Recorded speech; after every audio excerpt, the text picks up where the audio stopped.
My name is James Kempton. I'm a researcher at the University of Oxford, a biologist in fact, and I'm at Explore because I was speaking here. I was speaking on an expedition that I led in Indonesia and New Guinea. Expedition Cyclops was the name of the expedition, and it was an expedition that brought together geologists, biologists, conservationists, social scientists and Indigenous collaborators in a big project whose two main aims were to rediscover a species of animal that hasn't been seen for over 60 years called Attenborough's long-beaked echidna, and to test hypotheses on how these mountains formed and what impact that formation had on the modern biodiversity of New Guinea, which is the most biodiverse island on the planet. And these mountains were probably once islands in the middle of the Pacific Ocean.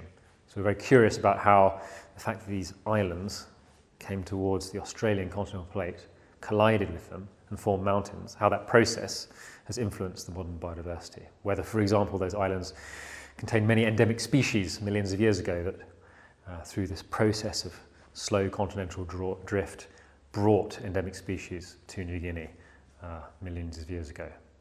The origin story of the expedition is somewhat humble, actually. I don't know if people have a conception, an idea that expeditions are born of very grand occasions. In my case, it wasn't.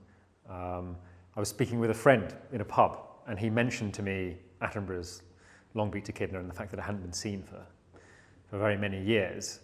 And it was kind of a casual conversation. It'd be very interesting to go look for that one day, wouldn't it? And I don't think he appreciated the obsession that would develop in my mind to actually trying to achieve that. And once you have an initial idea, which can, as I say, come from very humble origins, the research that you do about making that idea a reality often brings you into a realm of other ideas and knowledge that you previously hadn't delved into, and which inspires many more ideas. So once I started to research about the Attenborough's long-beaked echidna and its history in the Cyclops Mountains, I learned more about the Cyclops Mountains, and I learned more about the biodiversity of New Guinea more broadly, and I learned about the historical and geographic context of the island. And so I have many more ideas now about kinds of expeditions I could do in New Guinea, but it focused my mind on the echidna and then this idea that the Cyclops were once islands in the middle of the Pacific Ocean that collided with the Australian continental plate, forming these mountains.